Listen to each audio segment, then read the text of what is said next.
దాన్ని మీరు తప్పుపడతా ఉన్నాము. తప్పకుండా మీరు చదవండి, బాహ్య ప్రపంచంతో పోటీ పడండి, దానికి మేము కూడా సహకరిస్తాం. మీకు వైద్యము కావచ్చు, విద్య కావచ్చు, ఉపాధిలో నష్టం ఎక్కడ జరుగుతుంది? రాజకీయ అవకాశాల్లో నష్టం జరగట్లేదే, ఈరోజు ఉపాధిలో నష్టం జరగట్లేదే, ఈరోజు మీకు వస్తున్నటువంటి ఎంప్లాయ్మెంట్లో నష్టం జరగట్లేదే, ఈరోజు మీకు వచ్చినటువంటి సీట్లలో కూడా నష్టం జరగట్లేదు. మీరున్నటువంటి జనాభా శాతము ఎంత? 1.7 ఒకరైతే 3.1 ఒకరు. మరి లంబాడీలు దాదాపుగా మిగతా జనాభా శాతం అంతా లంబాడీల జనాభా కనబడతా ఉంది. 100 మందిలో ఈరోజు 70 మంది ఎక్కువ కనబడతారా, 30 మంది ఎక్కువ కనబడతారా? కాబట్టి మీకున్నటువంటి రాజకీయ పరిస్థితుల్లో ఈరోజు రాజకీయ కుట్ర జరుగుతూ ఉంది. రాజకీయంగా కేవలము కొంతమంది చేస్తున్నటువంటి స్వార్థ రాజకీయ స్వలాభం కోసమే ఈరోజు గోండు, ఆదివాసీ, లంబాడీ పంచాయతీని తెర మీద తీసుకొస్తా ఉన్నారు. ప్రధానంగా చెప్పాలంటే గతంలో ఎక్కువగా ఎలాంటి లంబాడీలకు ఆదివాసులకు మధ్య చిచ్చు రేపుతున్నారని చెప్పేసి ప్రధాన ఆరోపణ స్వయం బాబురావు గారి మీద ఉండేది. కానీ ఇప్పుడు వాళ్ళకు తోడుగా ఇప్పుడు తెల్లం వెంకట్రావు, తర్వాత కోరం కనకయ్య, తర్వాత మంత్రి సీతక్క గారు కూడా నిన్న సీఎంని కలిసి కూడా మెమోరాండం ఇచ్చినట్టు తెలిసింది. అయితే దీనిపైన ఎందుకు ఇలాంటి వ్యతిరేకత లంబాడీని తొక్కే ప్రయత్నం ఏమైనా జరుగుతుందా?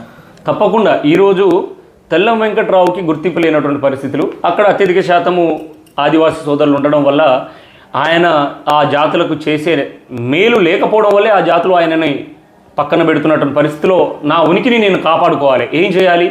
మోడీ మీదనో, రాహుల్ గాంధీ మీదనో, లేదంటే రేవంత్ రెడ్డి మీదనో, లేదంటే కేసీఆర్ మీద అరిస్తే కుదరదు. ఆదివాసులను నా సైడ్ తిప్పుకోవాలి అంటే, నా ఉనికిని చాటుకోవాలి అంటే ఏం చేయాలి?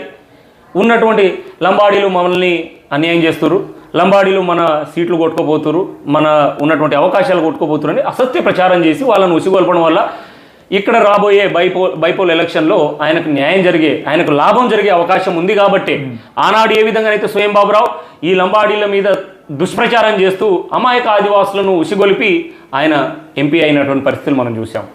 అంటే వారి యొక్క ఎలక్షన్ సమయంలో వారి యొక్క రాజకీయ సౌలభ్యం కోసము లంబాడీలను తిట్టాలి, ఆదివాసులను దగ్గర చేసుకోవాలి. మీరు నిజమైన నాయకులే అంటే, అరే ఈ పంచాయతీని పక్కన పెట్టి నువ్వు నిజంగా ఆదివాసీ సోదరులకు న్యాయం చేయి, మీకు వాళ్ళు ఆ హక్కులు మీకు ఇచ్చాయి కదా, పార్లమెంట్లో పోయి మాట్లాడు, నువ్వు ఎంపీవే కదా. వారి గురించి మాట్లాడకుండా ఇంకోరి గురించి రాజ్యాంగబద్ధంగా వచ్చినటువంటి వారిపైన దుష్ప్రచారం చేయడము ఇది అప్రజాస్వామికము. ఇటువంటి వారిపైన ఆనాడు బీజేపీలో ఉండే, అంతకుముందు టీఆర్ఎస్లో ఉండే, ఇప్పుడు కాంగ్రెస్లో ఉన్నాడు మాజీ ఎంపీ స్వయం బాబురావు గారు. మరి అదేవిధంగా ఇప్పుడు తెల్లం వెంకట్రావు గారు కూడా ఇక్కడే ఏదైతే భద్రాచలాన్ని శాసనసభ్యులుగా ఉన్నారు. మరి ఈరోజు మీడియా ముఖంగా ఈ సమాజానికి, మరి అదేవిధంగా మా లంబాడా సామాజిక వర్గం నుంచి ప్రశ్నిస్తూ ఉన్నాను. దీని వెనకాల జరుగుతున్నటువంటి కుట్రకి 2018లోనే హైకోర్టు తీర్పు ఇచ్చింది. ఏమని? ఒక కులాన్ని తీయడం కానీ, ఆ ఎస్టీ జాబితా నుంచి కులాన్ని చేర్చడం కానీ రాష్ట్రాల పరిధిలో లేదు, రాష్ట్ర ప్రభుత్వాల పరిధిలో లేదు, రాష్ట్రంలో ఉన్నటువంటి ఉన్నత న్యాయస్థానాలైనటువంటి విరివిగా ఉన్నటువంటి రాష్ట్ర హైకోర్టు పరిధిలో లేదు, సుప్రీంకోర్టు పరిధిలో కూడా లేదని తేల్చి చెప్పింది. ఇది పార్లమెంట్లో జరిగే పద్ధతి, కమిషన్లు, కమిటీల ద్వారా జరిగేటటువంటి చట్టబద్ధత జరిగినటువంటి పరిస్థితులు. కాబట్టి మీరు దీన్ని కోర్టుకు రావాల్సిన అవసరం లేదు. అది చట్టబద్ధత కలిగిందా లేదా వెరిఫై చేయండి, కేంద్రాన్ని అప్రోచ్ అవ్వండి అని అన్నారే కానీ ఆ రోజే ఇక్కడ హైకోర్టులో ఏదైతే వీళ్ళు పెట్టినటువంటి పిటిషన్ కొట్టేసింది. ఇక కొట్టించిన ఇప్పుడు సుప్రీంకోర్టు మళ్ళీ ఎందుకు వెళ్ళారు అనేది, ఈ ఇన్ని సంవత్సరాల తర్వాత మళ్ళీ తెల్లం వెంకట్రావు గారు కావచ్చు, స్వయం బాబురావు కావచ్చు, వారి ఉనికిని చాటి చెప్పుకోవడానికి, వారికి రాజకీయ లాభం జరగడానికే తప్ప దీంట్లో వేరే దురుద్దేశం లేదు. అది మా ఆదివాసీ సోదరులు కూడా అర్థం చేసుకోవాలి. నిజంగా ఆదివాసీ సోదరులు, మా ప్రధానులు కావచ్చు, మిగతా మన్నేవారు, తోటి ఆంద్ కావచ్చు, ఎవరైనా భారతదేశంలో తెలంగాణ రాష్ట్రంలో ఒక్కరైనా ఎమ్మెల్యేలు అయ్యారా? మిగతా ప్రధానులు, తోటి ఆంద్, మన్నేవారు, ఇటువంటి అమాయకమైన ఆదివాసీ బిడ్డలు ఇంకా అడవులనే ఉన్నారు. కానీ గత భారతదేశ పార్లమెంటు ఏదైతే ఎలక్షన్లు జరిగినాయో అప్పటి నుంచి 1976 వరకు కేవలము రాజ్గోండ్లు మాత్రమే అక్కడ దోపిడీకి పాల్పడుతూ వారి దగ్గర నుంచి వారిని వాడుకుంటూ ఏదైతే ఎంపీలు, ఎమ్మెల్యేలుగా వారే చలమని అయ్యారు. ఈ మధ్యలో 1976లో వచ్చిన తర్వాత లంబాడీలు అక్కడక్కడ కనబడతా ఉన్నారు. అది కూడా అత్యధిక శాతం ఉన్నటువంటి లంబాడీల జనాభా కలుపుబడ్డది కాబట్టే 4 నుంచి 6, 6 నుంచి 10 రిజర్వేషన్లు అమలు అవుతా ఉన్నాయి. మీరున్నటువంటి రిజర్వేషన్లు 1-2% అయితే లంబాడీలు తీయండి అంటే మీకు రిజర్వేషన్లు 10% రిజర్వేషన్ కొనసాగుతాయి అనుకుంటున్నారా? లంబాడీలను ఎక్కడ పెట్టినా కానీ ఎక్కడ ఉంచినా కానీ జనాభా ధామాష ప్రకారం ఇవ్వాల్సిందే కదా. మరి ఆ జనాభా ధామాష ప్రకారము మనం లెక్కలో చూసుకుంటే 10 మంది ఈరోజు 2 పార్లమెంట్ సభ్యులు తెలంగాణ రాష్ట్రంలో కనబడతా ఉన్నారు. ఒకరు ఆదిలాబాద్, ఒకరు మహబూబాద్. మరి మీ జనాభా శాతం ఎంత, లంబాడీల జనాభా శాతం ఎంత? 80 పైచిలకు ఉన్నటువంటి లంబాడీలకు ఒకటే పార్లమెంట్, 30కి 20కి తక్కువ కింది శాతం ఉన్నటువంటి మీకు కూడా పార్లమెంట్ సీట్ ఒకటి ఉంది. అంటే 50% మీరు 50% లేకపోయినా కానీ 50% పొందుతున్నారుగా పార్లమెంట్ హక్కులో సీట్లలో. ఇక్కడ లంబాడీలు 80% కంటే పైన ఉన్నా కానీ వాళ్ళకు 30% నష్టం జరిగి 50%కే సర్దుమణిగిపోయినాం కదా. మరి ఎమ్మెల్యేలో చూద్దాం. తెలంగాణ రాష్ట్రంలో 12 ఎమ్మెల్యేలు ఉన్నారు. 12 ఎమ్మెల్యేలలో మీ జనాభా ధామాషా ప్రకారం ఎంత రావాలి? 3 రావాలి. 9 మంది లంబాడీ ఎమ్మెల్యేలు ఉండాలి. మరి ఈరోజు తెలంగాణ పరిస్థితులు ఎట్లున్నాయి? రాజకీయ పరిస్థితులు అసెంబ్లీలో పార్లమెంట్లో చూస్తే 50% ఉంది. ఇక్కడ ఎమ్మెల్యేల పరిధి చూస్తే 5 లంబాడా ఎమ్మెల్యేలు ఉంటే 7 ఆదివాసీ సోదరులు ఉన్నారు. మరి మీకు 3 రావాల్సిన దగ్గర 7 వస్తుందంటే నష్టం ఎవరికి జరుగుతుంది, లాభం ఎవరికి జరుగుతుంది? మాకు 9 రావాల్సిన దగ్గర 5 వచ్చినాయి, మీకు 3 రావాల్సిన దగ్గర 7 ఎమ్మెల్యేలు ఉన్నారు. అంటే మా జనాభా శాతం కంటే మాకు వచ్చే హక్కు వాటా కంటే మేము తక్కువ అసెంబ్లీ స్థానాలలో ఉన్నాం, మేము తక్కువ పార్లమెంట్ స్థానాలలో ఉన్నాం. మీ జనాభా ధామాషా కంటే ఎక్కువ అసెంబ్లీ స్థానాలలో మీరున్నారు, పార్లమెంట్ స్థానాలలో మీరున్నారు. నష్టం జరుగుతుంది రాజకీయంగా లంబాడీలకే అనేది ఈరోజు మీడియా ముఖంగా మీకు తెలియజేస్తా ఉన్నాం. మరి ఇంత నష్టం జరుగుతున్న లంబాడీలకు ఇంత నష్టం జరుగుతున్నా ఎందుకు బయట ప్రపంచంలో ఎందుకు తెలియపరచలేకపోతున్నారు? మేము విరివిరిగా జరిగేటటువంటి సభలు సమావేశాల్లో తెలియజేస్తా ఉన్నాం. మాకు జరుగుతున్నటువంటి నష్టాన్ని కూడా మేము సరే ఇక్కడ కొంత యాక్టివ్గా చురుకుగా ఉన్నటువంటి లంబాడా కమ్యూనిటీ రాజకీయంగా కాకుండా చదువులో కావచ్చు వివిధ కార్యక్రమాల్లో బిజీగా అవుతూ వాళ్ళు జీవనాన్ని కొనసాగిస్తూ ఏ పని ఇచ్చినా కానీ చాకచక్యంగా చేస్తూ సమాజం మన్ననలు పొందుతూ అభివృద్ధి దిశగా ముందుకెళ్తా ఉన్నారు. మరి ఆదివాసీ సోదరులకి ఏదైతే మీరు మాది తిన్నారు అనడం, తమ్ముడు అన్నలం కొట్టుకోవడం కాకుండా కానివ్వండి, ఎవరైనా కానీ రాజ్యాంగంలో భారతదేశంలో అందరూ సమానులే, అందరికీ సమాన వాటా రావాలి, మనకు నష్టం జరిగినా పర్లేదు. ఈరోజు 5 ఎమ్మెల్యేలు 9 ఉండాల్సింది 5 ఎట్లు ఉన్నామని పొట్లాడాల్సిన అవసరం లేదు, బాగుపడనివ్వండి అనే విధంగానే ముందుకు వెళ్తున్నాము తప్ప మేము గొడవలకు కావచ్చు శాంతియుతంగానే ఉన్నాము. ఎక్కడ చిచ్చులకు కావచ్చు కామెంట్లు చేయడము, తిట్టడము, ఆరోపణలు వేయడము, అలాంటి అభాండాలు వేయడం పరిస్థితిలో ఇప్పటిదాకా లంబాడా బంజారా సామాజిక వర్గం రాలేదు. ఆనాడు ఆదిలాబాద్లో మమ్మల్ని కొట్టినా తండాలు తగలబెట్టినా కానీ శాంతియుతంగానే ఉన్నాము.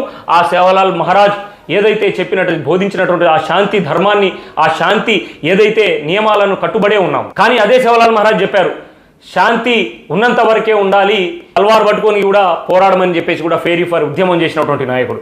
కానీ ఈ జాతి ఎవరిని అన్యాయం చేయదు, అన్యాయం చేయబోదు. ఇంతకుముందు చరిత్రలో కూడా ఎవరికి అన్యాయం చేయలేదు. దేశం కోసం పొట్లాడి ఈరోజు బ్రిటిషర్లతో దాడిలో చేయబడి ఈరోజు అడవి బాటన తండాలుగా చిల్లాచెదురైపోయింది ఆర్థిక వ్యవస్థ, మా సామాజిక వ్యవస్థ చెల్లాచెదురైపోయింది. ఈరోజు నిజాంలతో పొట్లాడి కూడా ఈరోజు సాయుధ రైతాంగ పోరాటంలో కూడా చూసినట్లయితే ఝాటో టాను నాయక్ కావచ్చు, జోధియా నాయక్ కావచ్చు, లేదంటే సోమ్రా నాయక్ కావచ్చు, ఆ తండాలన్నీ సాయుధ రైతాంగ పోరాటంలో కూడా లంబాడీలే బతుకులు తండాలు ఆగమైపోయినాయి. బుల్లెట్లకు ఎదురొడిచి మరి తెలంగాణ కోసం కనబడ్డటువంటి ఈరోజు పరిస్థితులు కనబడతా ఉన్నాయి, చరిత్రలు సజీవంగానే ఉన్నాయి. ఈరోజు అదేవిధంగా చూసుకున్నట్లయితే తొలి దేశ తెలంగాణ ఉద్యమంలో కూడా మొదలైంది ఇదే తండాల మూలంగానే. గన్లు పట్టుకొని బందుకు పట్టుకొని పోరాటం చేసింది మా బిడ్డలే. తెలంగాణ తొలి దశ ఉద్యమంలో కూడా సాయుధ రైతాంగ పోరాటంలో కూడా. మరి ఇటు చూసుకున్నట్లయితే మలిదశ ఉద్యమంలో కూడా మా సోదరుడు బానోడు ప్రవీణ్ నాయక్ కావచ్చు, భోజ్యా నాయక్ కావచ్చు, ఇటువంటి 12 మంది బలిదానం అయ్యారు. ఏ ఆదివాసీ సోదరుడు ఎక్కడ మీ త్యాగాలు కనబడతా ఉన్నాయి? ఏ రాజ్గోండి సోదరుడు ఎక్కడ మీకు కనబడింది? ఎక్కడ దేశంలో త్యాగాలలో మీరు ఏడున్నారు?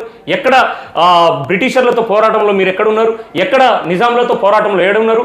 మీరు తిరుగుబాటు సిపాయి ఉద్యమంలో ఎక్కడున్నారు? ఎక్కడ మీరు తెలంగాణ తొలిదశ ఉద్యమంలో ఉన్నారు? ఎక్కడ మీరు తెలంగాణ మలిదశ ఉద్యమంలో ఉన్నారు?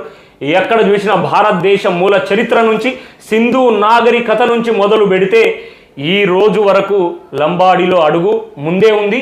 తండోపతండాలుగా తెగించి కొట్లాడినటువంటి చరిత్ర ఈరోజు సజీవంగా తెలంగాణలో కనబడతా ఉన్నాయి. వలసవాదులు అనేడానికి, మూలవాసులు అనేడానికి నేను ఒక చరిత్రను మీకు చెప్తా ఉన్నాను. తెలంగాణలో లంబాడీలు మూలవాసులు అని చెప్పడానికి చరిత్రలు ఈరోజు తెలుగు రాష్ట్రాలలో 1739లో జన్మ తీసుకున్నటువంటి మా సేవలాల్ మహారాజ్ కనబడతా ఉన్నారు కదా అనంతపూర్ గుత్తి బళ్ళారిలో. అనంతపురం జిల్లాలో 1739వ జన్మ తీసుకున్నట్టు శివలాల్ మహారాజు కనబడుతుంది కదా, 300 సంవత్సరాల చరిత్రని కనబడుతుంది కదా. సరే 300 సంవత్సరాలు అప్పుడే వచ్చి వరుస అంటారా? మరి దానికంటే ముందు 7 కొండలు కలియుగ వెంకటేశ్వర స్వామి ఆలయం కనబడతా ఉంది కదా, 7 కొండలు. ఆ తిరుమల తిరుపతికి మొట్టమొదటిసారిగా ఎవరు ఈవోగా పాలనాధికారిగా బాధ్యతలు చేపట్టినటువంటి మనిషి ఎవరు? మా బంజారా బిడ్డ కాదా? హతిరాం బావాజీ కాదా? మఠం ఆస్తులు కనబడతా ఉన్నాయి, మఠం ఆనవాళ్ళు ఈ రోజు కూడా అక్కడ కనబడతా ఉన్నాయి. మరి ఏ విధంగా మీరు వలసలు అంటారు, ఇక్కడ స్థానికులు కాదు అంటారు? ఏ విధంగా మీరు అంటూ ఉంటారు? సరే ఆంధ్రప్రదేశ్లో మఠం ఆస్తులు, హతిరాం బావాజీ పరిస్థితులు ఇప్పటికి కూడా సజీవంగా కనబడతా ఉన్నాయి. బాలాజీ సాక్ష్యము, బాలాజీ చరిత్రనే లంబాడీలు తెలుగు రాష్ట్రాల్లో మూలవాసులు చెప్పడానికి ఈరోజు 7 కొండల తిరుమల, అనంతపురంలో శివలాల్ మహారాజ్ సేవాఘడే ఈరోజు సాక్ష్యం. మరి తెలంగాణ రాష్ట్రంలో వలస అంటావా? తెలంగాణ రాష్ట్రంలో ఏదైతే శివలాల్ మహారాజ్ మునుపే 17వ శతాబ్దంలోనే జంగీ భంగి, భగవాన్ దాస్ భుక్యా వారి యొక్క వారసత్వాలు, వారి యొక్క ఆనవాళ్ళు ఇక్కడ కనబడతా ఉన్నాయిగా. నిజాంలు ఆనాడు రవాణాతో వస్తున్నటువంటి మా బిడ్డలను సరుకు రవాణా కావచ్చు, ఆయుధ రవాణా కావచ్చు, సామాగ్రి రవాణా కావచ్చు, వీరి యొక్క పటిమ ఏ పనిచ్చినా చాకచక్యంగా పోరాడే తత్వము, ఆ కమిట్మెంట్ని గుర్తించి నవాబ్లే ఫర్మానాలు ఇచ్చినటువంటి చరిత్ర తెలంగాణలో కనబడతా ఉంది. మీరు అవి అబద్ధాలు అనుకుంటే వాటిని వెరిఫై చేయండి, వాటి గురించి చర్చించండి. వాటిపైన ఉన్నటువంటి ఏదైతే మీకు వచ్చినటువంటి వాటిని కూడా నేను జంగీ భంగి ఈరోజు ఏదైతే నిజాంలు 1724లోనే నిజాం సామ్రాజ్యం నడుస్తూ ఉంది ఈ తెలంగాణ చుట్టుపక్కల మొత్తం. ఆ నిజాం సామ్రాజ్యంలోనే జంగీ భంగి, భగవాన్ దాస్ భుక్యా లాంటి వారు ఆనాడే ఇక్కడ స్థిరపడ్డటువంటి పరిస్థితులు, ఇక్కడ ఆ నిజాంల కాలంలోనే వారు పరమాణాలు పొందినటువంటి పరిస్థితులు. ఆనాడు ఇచ్చినటువంటి నిజాంలు ఇచ్చినటువంటి పరమాణాల్లో మీకు క్లియర్గా కనబడతా ఉంటుంది. రంజన్ కా పానీ, చప్పర్ కా ఘాస్, దిన్కే 3 ఖూన్ మాఫ్. అంటే ఎంత గొప్ప, ఒక రోజుకి 3 మీరు చంపినా కానీ మీకు శిక్ష లేదు అనే విధంగా ఆనాటి మీకు తీర్మానాలు, ఏదైతే నిజాంలు ఇచ్చినటువంటి తీర్మానాలు కనబడతా ఉన్నాయి. ఈ తీర్మానం చూడండి, ఆనాడు ఇచ్చినటువంటి నిజాం రాజ్యం తీర్మానాలు ఇవి. 17-16 శతాబ్దంలోనే మేము ఇక్కడ ఉన్నాం తెలంగాణలో. ఇదే బంజారా హిల్స్ ఈరోజు మీకు కనబడతా ఉంది. ఆ బంజారా హిల్స్ ఎందుకు నామకరణం వచ్చిందో, ఏది మీ పేరుతో ఏమైనా కనబడిందా ఇక్కడ ఈ నిజాం ప్రాంతంలో? వారితో ఉన్నటువంటి సత్సంబంధాలు మీకు ఏమైనా కనబడతా ఉన్నాయా? లేవు కదా. ఆనవాళ్ళు ఎవరికి ఉన్నాయి, చరిత్రలు ఎవరికి ఉన్నాయి, ఎవరు వలసవాదులు? గౌరవ మాజీ ముఖ్యమంత్రి వర్యులు చంద్రశేఖరరావు గారి అసెంబ్లీ సాక్షిగా కోయలు, గుత్తి కోయలు వలసవాదులు అని చెప్పారు. కానీ లంబాడీలు వలసవాదులని ఎక్కడ చెప్పలేదే. లంబాడీలు మూలవాసులు అని చెప్పేసి భారతదేశ నిగూఢమైనటువంటి వ్యవస్థలు, ఆస్తులు, సంరక్షణను, సాంస్కృతిక సాంప్రదాయాల పరిరక్షణలో మూలమైన భాగస్వాములుగా ఉన్నారని చెప్పేసి దేశ ప్రధాని మోడీ, అమిత్ షా, మిగతా ఈరోజు అధికారంలో ఉన్నటువంటి వారే సమావేశాల్లో చెప్తా ఉన్నారు. ఎవరు బయటవాసులు, ఎవరు వలసవాదులో మీరే సమాజమే చర్చించుకోవాలి. మరి అదేవిధంగా తెలంగాణలో ఏదైతే ఆనాడు పరమాణాలతో పాటుగా మహారాజ్గంజ్, ఈరోజు మహారాజ్గంజ్ శివలాల్ మహారాజ్ ఆనాడు ఏదైతే బంజారాలు స్థిర నివాసం ఏర్పరచుకోవాలి, ఎక్కడికక్కడ హితబోధ చేస్తూ శాంతియుతంగా ఉండాలని చెప్పేసి మనం అభివృద్ధి బాటన వెళ్ళాలని చెప్పేసి తను ఏదైతే ఈ నిజాం ప్రాంతానికి వచ్చినాడు మహారాజ్గంజ్ శివలాల్ బంజారా వ్యవస్థలను కూడా తన యొక్క ఆ మహిమలను కూడా సలాం కొట్టినటువంటి పరిస్థితులు ఈరోజు మా నిజాం ప్రాంతంలో లిఖితపూర్వకంగా సజీవంగా కనబడతా ఉన్నాయి. మరి ఏదైతే గోల్కొండ ఖిలా ఈ రోజుది కాదు కదా, నిన్న మొన్నటిది కాదు కదా. గోల్కొండ ఖిలాలో కూడా ఈరోజు వెళ్ళి చూడండి, బంజారా దర్వాజా మీకు కనబడతా ఉంటుంది. బంజారా దర్వాజా ఎందుకు అంటే ఆనాడే బంజారాలు ఉన్నారు. ఆనాడు జరిగినటువంటి, మీరు క్లియర్గా అబ్జర్వ్ చేస్తే నిజాంలు చేసినటువంటి కుల గణన 1931, నిజాంలు జరిపినటువంటి కుల గణన 1941-31లోనే లంబాడీలు, మీకు హైలైట్ చేసి కూడా చూపిస్తా, లంబాడీలు బంజారాలు ఆనాడే ఉన్నారు ఎస్టీ జాబితాలో. 1976లో కొత్తగా ఏం చేర్చలేదు. భారతదేశానికి స్వతంత్రం రాకముందే నిజాంల ఆధీనంలో జరిగిన గణన కుల గణనలోనే లంబాడీలు ఉన్నటువంటి గెజిట్లు ఉన్నాయి. దీన్ని ఏమంటారు? 1950లో రాలేదు సుగాలీలు ఎస్టీలుగా, తెలంగాణలో 1976లో రాలేదు. 1950కి పూర్వము భారతదేశానికి స్వతంత్రం రాకముందు 1947కు పూర్వమే 1931లోనే నిజాంలు ఏర్పాటు చేసినటువంటి కమిటీలలో కుల గణనలలో లంబాడీలు ఎంతమంది ఉన్నారు? 1931లో 3,04,600 మంది. మరి అదేవిధంగా 1941లో 4,04,614 మంది ఆ రోజే ఉన్నారు. మరి ఎక్కడి నుంచి వచ్చారంటున్నారు? ఎంత శాతం పెరిగిందంటే పెరిగిన జనాభా ఇక్కడ 100%. ఎందుకంటే 300 నుంచి ఆ 10 సంవత్సరాల్లో తప్పకుండా జనాభా పెరుగుతుంది. అది కేవలం లంబాడీల జనాభానే పెరుగుదల కాదు, భారతదేశంలో ఉన్న ప్రతి కులానికి జనాభా పెరుగుతుంది 10 సంవత్సరాలు. ఇప్పుడు ఆ రోజు ఉన్నటువంటి భారతదేశ జనాభా ఇప్పుడు ఉన్నటువంటి 130 కోట్లు దాటింది. మరి పెరగలేదా? దాంట్లో 130 కోట్ల మంది లంబాడీలే పెరిగిరా? అసత్య ప్రచారానికి దయచేసి అడ్డుకట్ట వేయండి. అబద్ధాలను ప్రచారం చేయకూడదు. ఏదైతే 1976లోనే లంబాడీలు దొంగదారిన వచ్చి అనడానికి మీకు నిజంగా ఉంటే ఈ గెజిట్ని కంప్లీట్గా మీరు ముందుకు తీసుకెళ్ళి చదువుకోండి. దానికంటే పూర్వమే లంబాడీలు ఎస్టీలుగా ఉన్నారనే గెజిట్లు కూడా, నిజాంల గెజిట్లు కూడా మా చెంతనుంది, మీకు కావాలంటే తీసుకోండి. మరి అదేవిధంగా బ్రిటిషర్ల కాలంలో లంబాడీలు ఎస్టీలుగా గుర్తించబడ్డానికి కూడా 1871 ఏముంది? క్రిమినల్ ట్రైబల్ యాక్ట్ అనేది పెట్టాడు. అంటే ఈ యాక్ట్ పెట్టి ఎవరెవరైతే బ్రిటిషర్లకు వ్యతిరేకంగా పోరాటం చేస్తారో, ఎవరెవరైతే బ్రిటిషర్లకు వ్యతిరేకంగా తిరుగుబాటు చేస్తారో వారిని ఒక క్రిమినల్ చట్టాన్ని ఏర్పాటు చేసి దీన్ని దాంట్లో వేసి ఇలాంటి ట్రైబల్గా పెట్టేసి క్రిమినల్ ట్రైబ్స్ బై వీళ్ళు అని చెప్పేసి ఆనాడే ఇబ్బంది పెట్టిరు బంజారాలను. ఎందుకంటే భారతదేశం కోసం తిరుగుబాటు చేస్తే క్రిమినల్ ట్రైబల్ యాక్ట్ చేసినటువంటి, అంటే బ్రిటిష్లే లంబాడీలను, బంజారాలను, సుగాలీలను, లమానీలను, భాజీగర్లను వీళ్ళందరినీ ఎస్టీలుగా గుర్తించి 1871లోనే, ఎన్ని సంవత్సరాలండి, ఎక్కడో బ్రిటిష్ పాలనలోనే లంబాడీలను ఎస్టీలుగా గుర్తించినటువంటి పరిస్థితులు మీకు కనపడతా ఉంది. మరి అదేవిధంగా లంబాడీల రవాణా ఏ విధంగా జరిగింది ఆ రోజులలో? లక్షలాది ఆవులు, పశు సంపద మా చుట్టే ఉంటుంది. ఎక్కడ మేము వెళ్ళినా కానీ పశువులను ఏదైతే కనబడతా ఉంటుంది, పశువులు లేనిది, ఆవు లేనిది లంబాడి తండాలు ఉండవు, మా రవాణా జరగదు.